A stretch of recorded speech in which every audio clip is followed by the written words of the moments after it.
White house میں صدر Trump کی ایک میٹنگ، وزیر خارجہ مارک روبیو کی کمرے میں آمد، صدر ٹرمپ کو ایک لکھا ہوا نوٹ اور پھر کان میں سرگوشی۔ 8 اکتوبر کو اس ایک لمحے نے مشرق وسطیٰ میں ایک دم امید کی ایک کرن پیدا کر دی۔ امریکی صدر ڈونلڈ ٹرمپ نے اس کے فوراً بعد اعلان کیا کہ ہم معاہدے کے بہت قریب ہیں۔ I was just given a note by the Secretary of State saying that we're very close to a deal in the Middle East. اس کے بعد انہوں نے کہا کہ اسرائیل اور حماس سیز فائر معاہدے کے پہلے فیز پر رضامند ہو گئے، جو کہ مستقل سیز فائر کی طرف بظاہر پہلا قدم ہے۔ اس اگریمنٹ کے تحت ایک طرف حماس کے پاس موجود اسرائیلی یرغمالی اور دوسری طرف اسرائیلی جیلوں میں بند فلسطینی قیدیوں کو رہا کیا جائے گا۔ اسرائیلی فوجیں پیچھے ہٹیں گی اور غزہ میں امداد آنا دوبارہ شروع ہو جائے گی۔ ایک بیان میں حماس نے کہا کہ وہ اپنی قوم کے حقوق کو تب تک فراموش نہیں کریں گے جب تک آزادی، خود مختاری اور حق خود ارادیت حاصل نہیں کر لیتے۔ لیکن آپ کو پتا ہے نا کہ صدر ٹرمپ کے اس پلان میں حماس کو ڈس آرم یعنی اسے غیر مسلح کرنے اور غزہ کی مستقبل کی حکومت میں اس کا کوئی بھی رول نہ ہونے کی بات بھی ہے۔ اسی تناظر میں آج پروگرام میں حماس کے بارے میں تفصیل سے بات کریں گے اور یہ سمجھنے کی کوشش کریں گے کہ اس سارے معاملے میں حماس کی کتنی اہمیت ہے، حماس کیا ہے، اس وقت وہ کس حالت میں ہے اور اب اس سیز فائر ایگریمنٹ کے بعد اس کا مستقبل کیا ہوگا۔ اس کے علاوہ یہ سمجھنے کی کوشش بھی کریں گے کہ حماس کو ڈس آرم کرنے کا یا اسے ختم کرنے کا مطلب کیا ہے۔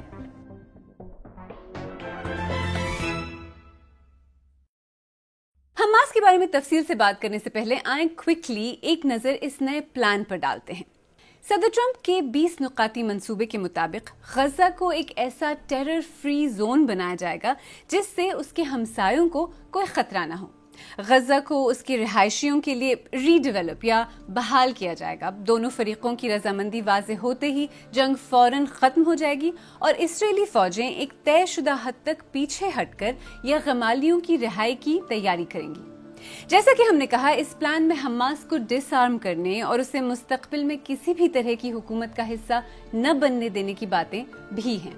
یہ فرق ہے کہ پہلے ہم امن کو دیکھ رہے ہیں اور جنگ بندی کو دیکھ رہے ہیں اور پھر اکنامکس کو دیکھ رہے ہیں۔ جو پچھلی ایگریمنٹ تھی جیسے ابراہیم ایکارڈز وغیرہ، تو اس میں یہ ہوتا تھا کہ پہلے اکنامکس دیکھتے تھے، معاشیت دیکھتے تھے اور پھر دیکھتے تھے کہ اس سے امن آئے گا۔ لیکن اب جو روٹ ہے وہ یہ ہے کہ امن ہوگا، جنگ بندی ہوگی، امن ہوگا اور پھر ہم اکنامکس کی طرف جائیں گے۔ لیکن اگین 2020 میں جو ابراہیم ایکارڈز ہوئے تھے اس میں اسرائیل کا ون آف فیکٹر یہ تھا کہ اسرائیل نے کہا تھا کہ وہ سیٹلمنٹس، بستیاں بنانا چھوڑ دے گا۔ کچھ گھنٹے میں ہی اسرائیل نے واپس بستیاں بنانا شروع کر دی تھی ویسٹ بینک میں۔ تو ابھی سب سسپیشس سے محتاط ہیں کہ یہ ڈیل جائے گی آگے یا نہیں۔ تو حماس آخر ہے کیا؟ حماس کا پورا نام حرکت المقاومت الاسلامیہ یعنی اسلامی مزاحمتی تحریک ہے اور ایک اسلامی ملٹری اور سیاسی تنظیم کے طور پر اس کی بنیاد شیخ احمد اسماعیل یاسین نے 1987 میں رکھی تھی۔ اس کے بعد یہ پہلی بار 1988 میں منظر عام پر آئی جب اسرائیلی قبضے کے خلاف غزہ اور غرب اردن میں پہلا فلسطینی انتفاضہ شروع ہوا۔ شیخ اسماعیل یاسین کو 1989 میں اسرائیل نے عمر قید کی سزا سنائی۔ پھر 1997 میں قیدیوں کے تبادلے کے ایک معاہدے کے بعد انہیں رہا کیا گیا۔ 2004 میں ایک اسرائیلی ہیلی کاپٹر گن شپ حملے میں انہیں فجر کی نماز کے لیے جاتے ہوئے ہلاک کر دیا گیا۔ ابتدا میں حماس کے 2 بنیادی مقاصد تھے، جن میں سے ایک فلسطینیوں کے لیے معاشرتی بہبود کے پروگرام چلانا اور دوسرا اسرائیل کے خلاف مسلح جدوجہد کرنا تھا۔ مسلح جدوجہد کرنے کی ذمہ داری بنیادی طور پر حماس کے عسکری ونگ عز الدین القسام بریگیڈ کی تھی۔ حماس کی ملٹری ونگ کا نام فلسطین شہر حیفا میں استقلال مسجد کے امام عز الدین القسام کے نام پر رکھا گیا، جو 1935 میں جنین کے علاقے میں برطانوی فوج کے حملے میں ہلاک ہوئے تھے۔ وہ اس وقت برطانوی فوج کے خلاف فلسطینی جنگجوؤں کی قیادت کر رہے تھے۔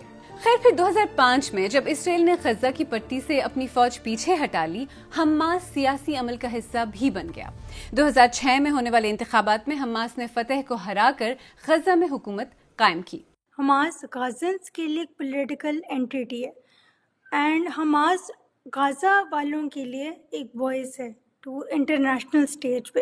یس اسرائیل ایز اے تھریٹ ان کو لیتا ہے بیکاز حماس جو ہے وہ مین گروپ ہے جو جنگ لڑ رہا ہے آن گراؤنڈ غزہ میں. تو ابھی حماس کا فیوچر بلیک لگ رہا ہے, لیکن پھر یہ بھی نہیں بھولنا چاہیے کہ وہ آن گراؤنڈ جو ہے نا وہ حماس ہی پریزنٹ ہے. جب 7 اکتوبر 2023 کو حماس نے اسرائیل پر حملہ کیا تو اس وقت گروپ کے مرکزی رہنما اسماعیل ہنیہ تھے. وہ قطر میں بیس تھے جہاں حماس کا سیاسی مرکزی دفتر موجود ہے. اسماعیل ہنیہ کو اسرائیل نے ایرانی دارالحکومت تہران میں جولائی 2024 میں نشانہ بنا کر ہلاک کیا. ان کی جگہ حماس کے سینئر رہنما یحییٰ سنوار نے لی. انہیں اکتوبر 2024 میں غزہ میں اسرائیلی فوج نے ایک حملے میں ہلاک کر دیا. یحییٰ سنوار کی ہلاکت کے بعد حماس کی قیادت ایک 5 رکنی کونسل کے ہاتھ میں ہے. اطلاعات کے مطابق اس کی سربراہی سنوار کے سابق نائب خلیل الحیہ کر رہے ہیں. الحیہ اکتوبر 2023 سے پہلے سے قطر میں مقیم ہیں اور اسرائیل کے ساتھ ہونے والے بلاواسطہ مذاکرات میں حماس کے وفد کی قیادت کرتے آئے ہیں. اس کونسل میں خالد مشال، غرب اردن کے جلا وطن رہنما ظاہر جبارین اور شورا کونسل کے سربراہ محمد درویش شامل ہیں. یہ تمام رہنما یا تو قطر میں مقیم ہیں یا ترکی میں. ایز اے پولیٹیکل آواز تو وہ ہیں, لیکن کتنا ان کا انفلوئنس ہے زمین پر آن گراؤنڈ غزہ پہ وہ پھر بھی کویشچنیبل ہے. لیکن حماس کی پولیٹیکل وائس ہے, سیاسی طور پر ہیں وہ, لیکن آن گراؤنڈ جو لیڈرز تھے نا وہ یا تو مر گئے یا ان کے ساتھ کوئی رابطہ نہیں ہے, یا مارے گئے ہیں, بلکہ مار نہیں گئے, مارے گئے اسرائیل سے, لیکن ایز اے پولیٹیکل وائس ہیں. اچھا, یہ جو صدر ٹرمپ کا پلان ہے اس کے مطابق حماس کو ڈسارم کرنے کی بات ہے اس میں, اس کے ساتھ ساتھ یہ بھی ہے کہ کوئی بھی فیوچر گورنمنٹ جو ہوگی اس میں حماس انوالو نہیں ہوگا. تو کیا آپ کو لگتا ہے کہ وہ ایک اسٹمبلنگ بلاک بنے گا؟ کیا اس شرط کے ہوتے ہوئے بات اس وقت ایک انیشل سیز فائر پر تو رضامندی ہو گئی ہے, لیکن کیا بات آگے بڑھے گی گیون اس طرح کی اگر کنڈیشن اس پلان میں ہے تو؟ اسرائیلی اور فلسطینیوں میں 70 سال سے زیادہ اب مس ٹرسٹ بہت زیادہ ہے دونوں سائڈس پہ. اب مس ٹرسٹ یہ بھی اگر تھوڑا سا بھی کوئی گروپ وعدہ خلافی کرے گا یا ایگریمنٹس نہیں مانے گا تو جو معاہدہ ہوا ہے ابھی وہ ٹوٹ جائے گا. اٹس ویری نازک, بہت نازک ہے اس اسٹیج پہ. دیکھیں, جہاں تک حماس کے مقاصد کا سوال ہے تو اس کے فاؤنڈنگ چارٹر میں تاریخی فلسطین یعنی 1948 میں اسرائیل کے قیام سے پہلے کی زمینوں کو اسلامی سرزمین کے طور پر ڈیفائن کیا گیا ہے. یہ چارٹر یہودی ریاست کے ساتھ مستقل امن کے امکان کو رد کرتا ہے. 2017 میں حماس نے ایک نیا پالیسی ڈاکیومنٹ شائع کیا جس میں اسرائیل کو تو تسلیم نہیں کیا گیا, لیکن غزہ, غرب اردن اور مشرقی یروشلم پر مشتمل ایک عبوری فلسطینی ریاست کو تسلیم کیا گیا. اس ڈاکیومنٹ کا آفیشیل اعلان خالد مشعل نے قطر کے دارالحکومت دوحہ میں کیا تھا. اس دستاویز میں یہ بھی کہا گیا کہ حماس کی لڑائی یہودیوں کے ساتھ نہیں بلکہ بقول ان کے ایک ایسے صہیونی قابض کے خلاف ہے جس نے ان کی زمینوں پر قبضہ کیا ہوا ہے. اسرائیل نے اس کے جواب میں کہا تھا کہ حماس دنیا کو بے وقوف بنا رہا ہے.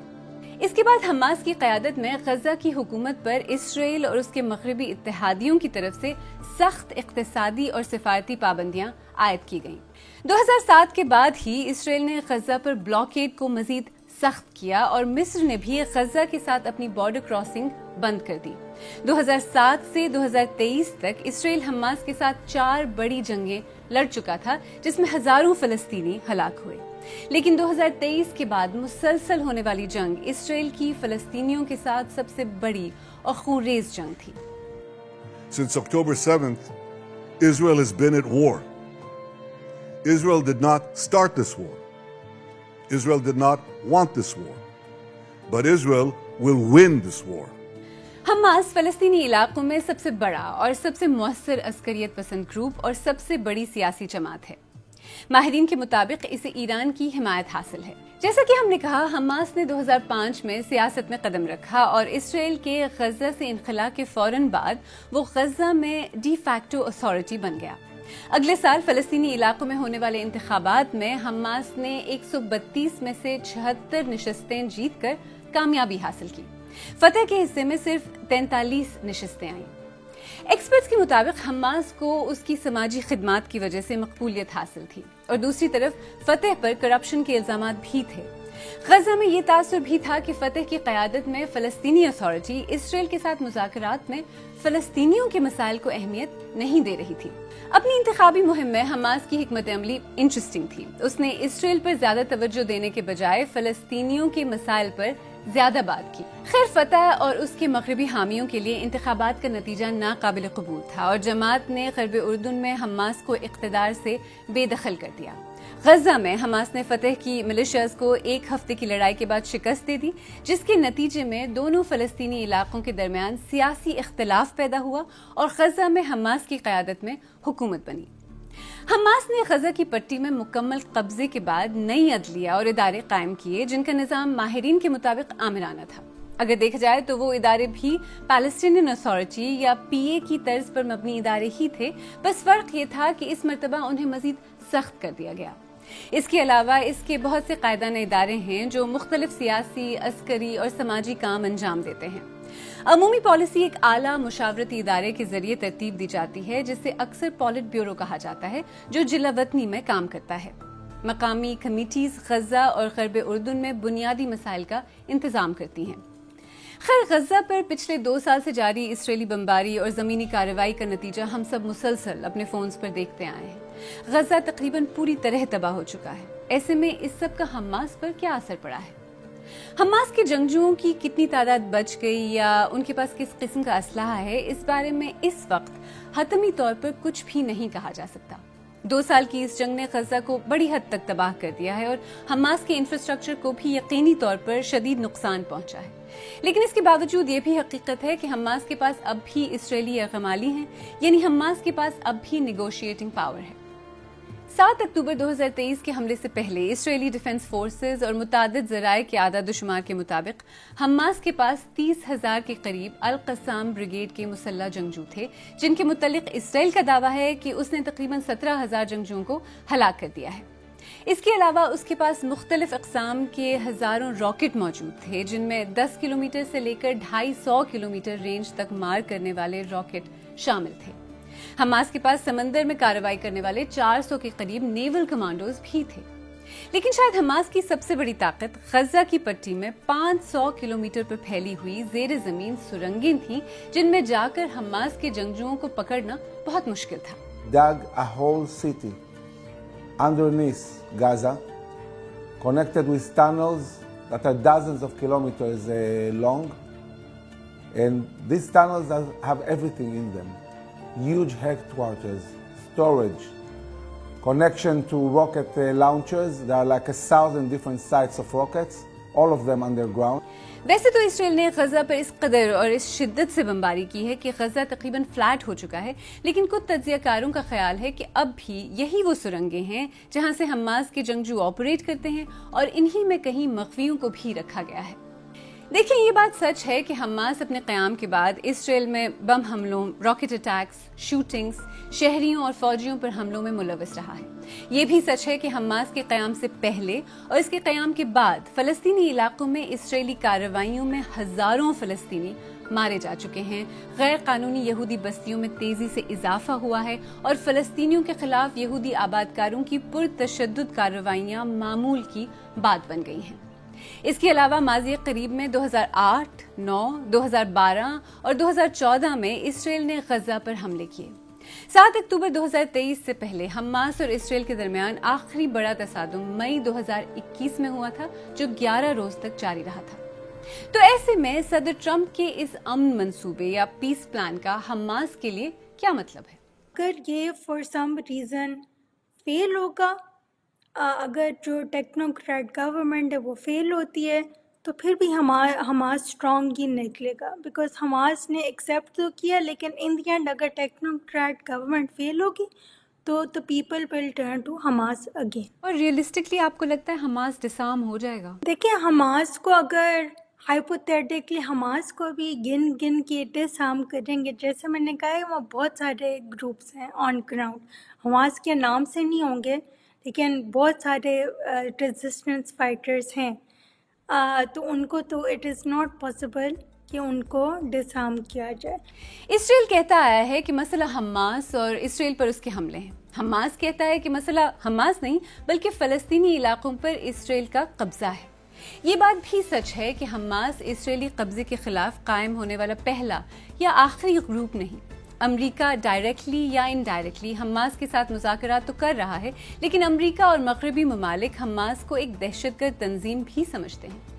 فی الحال ایسا لگتا ہے کہ شاید بات ایک مستقل سیز فائر کی اور اسرائیل کی فوجی پوزیشنز میں تبدیلی کی طرف جا رہی ہے، لیکن ماہرین کہتے ہیں کہ اب بھی حماس کو ڈسارم کرنے، اسے ختم کرنے کا مطلب غیر واضح ہے، اور یہ بھی کہ غزہ کے فلسطینی اب بھی حماس کے ساتھ ہیں یا محمود عباس کی فتح کے ساتھ، اور یہ بھی غیر واضح ہے کہ حماس کی غیر موجودگی میں غزہ کی سیاسی شکل کیا ہوگی.